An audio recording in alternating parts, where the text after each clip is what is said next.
about to post our ordination letters, which means we're asking for ordination. It feels very exciting, a bit rushed, but that's all right. We're in the car, it's like a speed chase. I will say, yeah, don't worry. He has to go. Action! Rolling. Okay. You're great. Okay. Rolling, rolling, rolling. Keep them doggies rolling. Keep them doggies rolling. Roll high. All the things we're missing. Good vittles, love, and kiss. Thank you. Very attention-seeking hair there. Yeah. I really wanted a shower before. It's where the fan is. Yeah, keep going. Up ahead.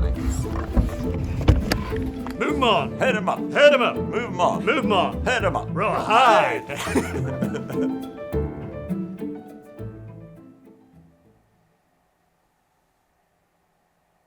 I came to Alfoxton in March for a week. It was my first time coming here, and at that time I was kind of debating, like, do I become a Mitra? After I left, I was like, yep, I'm becoming a Mitra. And I think it was just being somewhere in a context with people that I could relate to, the wildness of this place, and the kind of vision of, like, we want to create this, like, beautiful thing and beautiful place, and like we're gonna do it in like a really long and incredible way, and through friendship. I think the intensity of like living, practicing, cultivating friendships and working in one place is like this pressure cooker for spiritual growth. I guess it's just a catalyst for practice. Every Thursday we have Dharma study and community night every Tuesday, and like the conversations around the table are so often, you know, Buddhist. And the nature definitely is a huge aspect where you can retreat and gather your thoughts again and come back to this boiling pot and work harder. And Alfoxton has got all these different dimensions to it, that we're a community principally. We're a building project. We're a retreat centre. I love in a way how incomplete it is here. Living at a place and actually participating in the development of the vision and of the house, brick by brick. It's the literal working on oneself and on the building and on the house and the community all at once. It's a really lovely metaphor, practical metaphor for the spiritual life, building this new vision. There is a big part for me about belonging. Growing up, a lot of my friends, I felt like we were so similar because we dressed the same, we looked the same, you know, we talked the same, you know, lots of things. We liked the same music, but there was still something that didn't resonate properly. And here, you know, I'm friends with people who are not like me at all, you know, like 50-year-old men who are electricians. But do you know what I mean? So it's actually belonging has a lot more to do with the values that you share with people. Yeah. Having, you know, friends and order members who are actively encouraging you to live from the best part of yourself, paying special attention to the qualities in you and wanting to nurture them is such a gift. I mean, the GFR group that we've been in for this time, as we were just talking about it the other night, has really transformed our relationships to really get to know each other in all our different states and places and phases. And also getting a lot of honesty. Might be honesty that you don't necessarily want to hear, but actually getting feedback about things that, you know, you're struggling with in life. And, you know, sometimes friends just tell you what you want to hear, and actually getting that rich sort of help is really precious.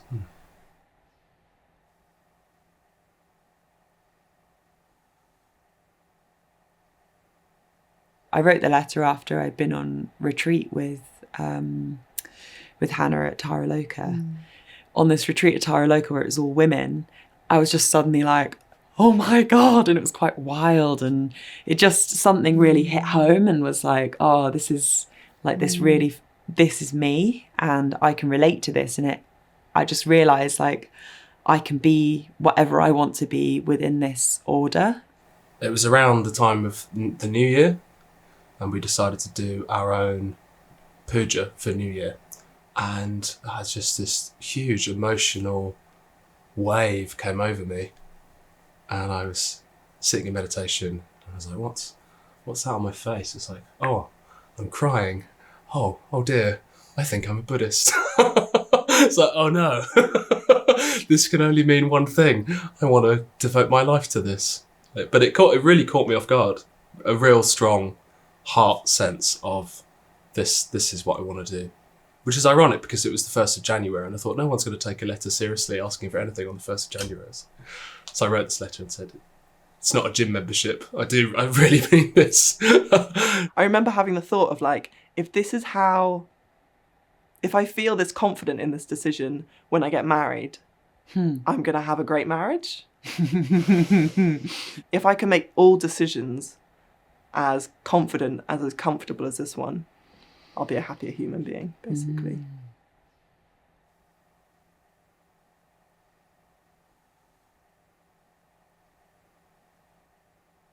Pranyashisha and Satchidarkani, the glimmer in their eyes and their devotion and their excitement for the Dharma. Teja Pushpa, just being in her presence, that calmness. A friend of mine said, I'm going away for 4 months on a retreat. When I come back, I'm going to have a strange name. And he came back with this name that I couldn't say, and he changed significantly. He was like a lot wiser, a lot more loving, a lot kinder, and just had this glow about him. I just thought, if this man can change like this after practicing for 20 plus years, like, I want a piece of this. On my first weekend retreat, which was at Pamaloka, one of the guys giving a talk, this Scottish Order member, Vimala Vajra, he was about the same age as me. Yeah. But he just had a deeper understanding of himself. And there was just this openness. There wasn't, like, he wasn't hiding. I just thought, yeah, there's something special here. If you don't meet people like that often in your life. I think that's probably like the big thing that I see in order members, is where I'm like, you're trying to be as authentically you as you can, and that's attractive. I don't want to just become like a part of this kind of like club where everyone becomes the same. Like, that isn't attractive to me at all. But when you can see that people are becoming more individual, it's like, okay, yeah, maybe I do want to, I can see that for myself as being good. I feel like there's so many order members now that I'm like, oh, and this one, and that, like, Jyoti. I know. I mean, it's quite easy to put, I find it quite easy to put order members on a pedestal. And then, of course, you actually get to meet them and you think, oh, and they're human. And that feels more grounded and realistic. It's not about being a spectacular, extraordinary individual. It's a very human thing, the Dharma life.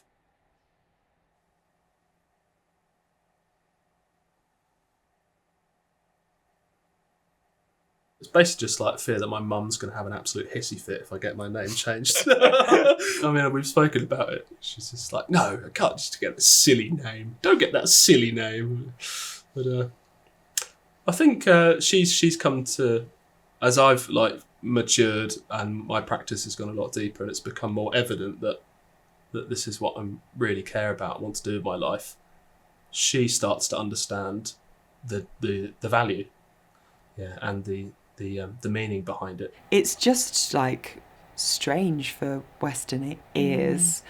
Like, I really understand the name and I'm starting to really see the value in it, because you have to really stick to your principles if you're going to wear that label in front of people, and that's terrifying. But at the same time, I do have this fear of separation between myself and people who aren't in Triratna, or even people who are in Triratna, and the feeling of like that I'm like claiming myself to be this like better thing because of that as well. I feel like, if anything, the name is like a humbling thing, because if you're not living up to it, people were going to point that out. I remember being given my name and just the weight of that, like a depth charge to the psyche. My name, Jayaraja, means victorious chief or king, which is quite a weighty thing. And the first year of being ordained, I felt like a complete jelly.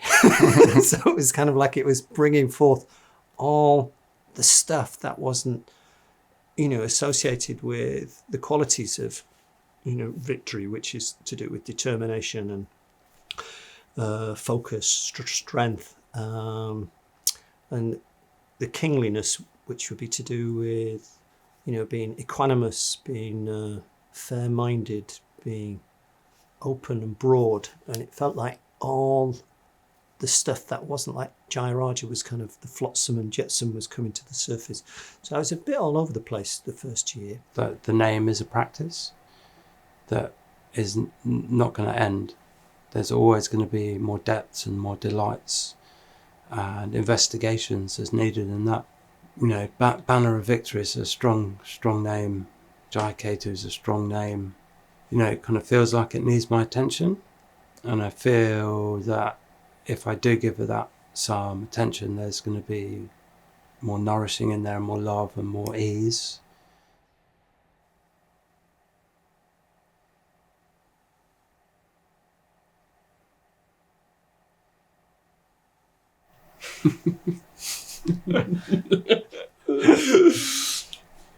All the time.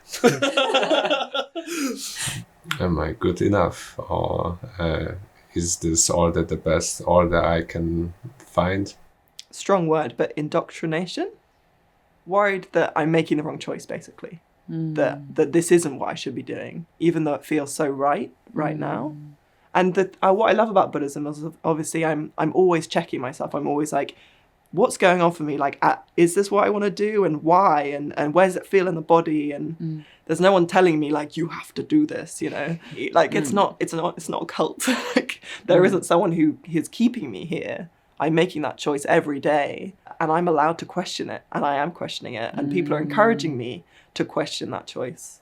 I mean, in some ways, I've just come to accept that's a big part of my mind, is going through periods of doubt. Doubt would arise, and it'd be like, and I'd take it really seriously. I'd see that I would like try and push them away really quickly, or react to them aggressively, or try and change things. But I just sort of welcome it in more and more. I think Rumi calls it the visitors you get to your guest house, right? I think just letting them come and go. They just come and go all the time. It's completely fine. Having that sort of soft-hearted approach actually seems to melt a lot of the anxiety, and then I get to understand it a bit better. Yeah.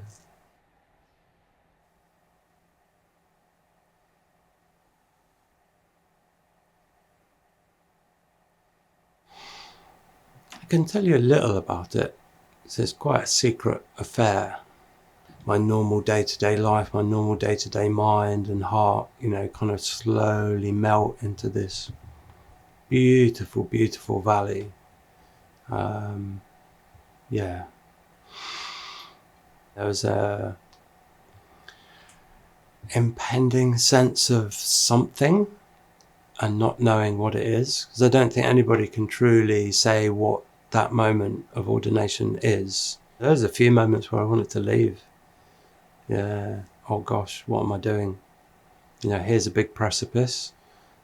You don't know what's on the other side. Jump. Then all of the insecurities, the fears, the doubts, the imposter syndrome, all kind of bubbled up and faded away into, this moment where I'm called. I can clearly remember when Jayaraja was giving me my name, he was choking up with tears, and I was, on the edge of, just kind of melting emotionally into the ground. Mitra Bandhu, who was leading the course, was saying that our only job for the rest of our lives is to remember that moment, to remember. And how has it been re-entering the world as an order member? What's your experience been like so far? Tricky. Yeah. I definitely recall a moment where that kind of wave of practice and inspiration just came crashing around the rocks. It was just like, oh gosh, I'm still here. I still have my habits and my samskaras, and I still have my faults. Just like kind of coursing along on this golden thread of loveliness. Then it's like, bosh, straight back to the floor. Here you go. It's still yours. Yeah, there's a sort of unravelling of the self which can be very painful. Just an uncovering of what is going on with you, and that is something you just have to let go into.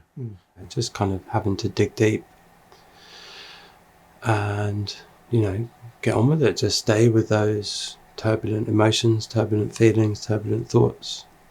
at ordination, you take a spiritual practice, and the practice that I've taken is Green Torah, which is also the same practices.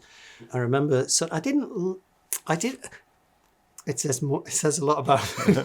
I didn't want to have a female bodhisattva. I wanted, I remember sort of thinking maybe a Moga Siddhi or Padmasambhava. I don't think you choose the bodhisattva. I think the bodhisattva chooses you. If your ego chooses it, you'll get it wrong. Yeah. And it won't have the momentum. But it's something. If something deeper within you calls that forth, Green Tara is this active compassion, the symbol or image of active compassion in the world, and it's like Tara says, "Now I need you to do this, Jayaraja," and when she does that. It's usually, oh no, not that. That's my initial response. It's kind of like, oh my God, that's got to be hard. And each time, whenever I know it's the right call, because I feel this no. And the no also contains within it, if I say no to it, I will lead a smaller life.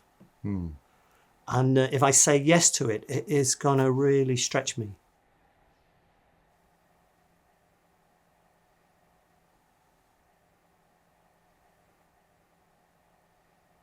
Do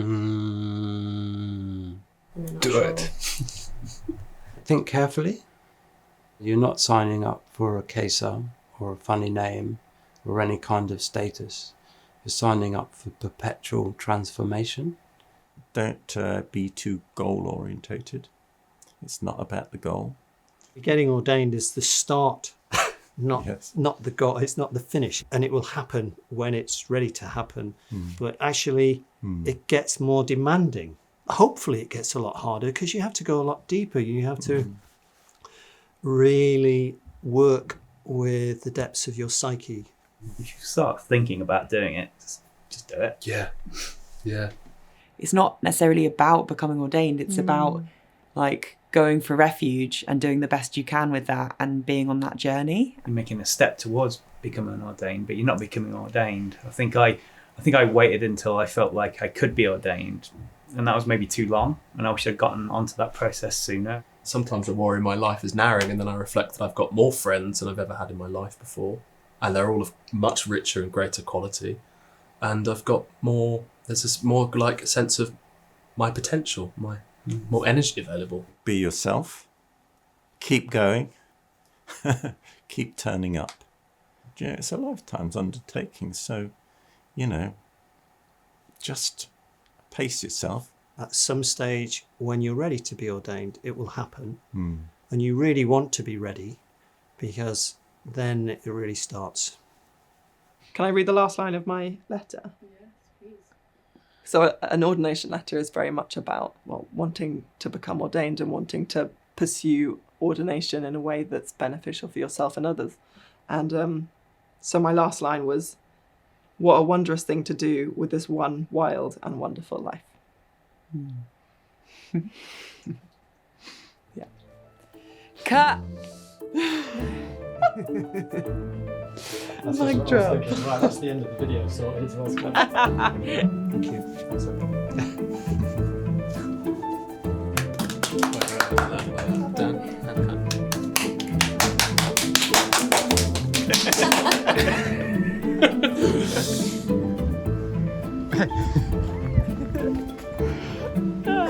Keep it in.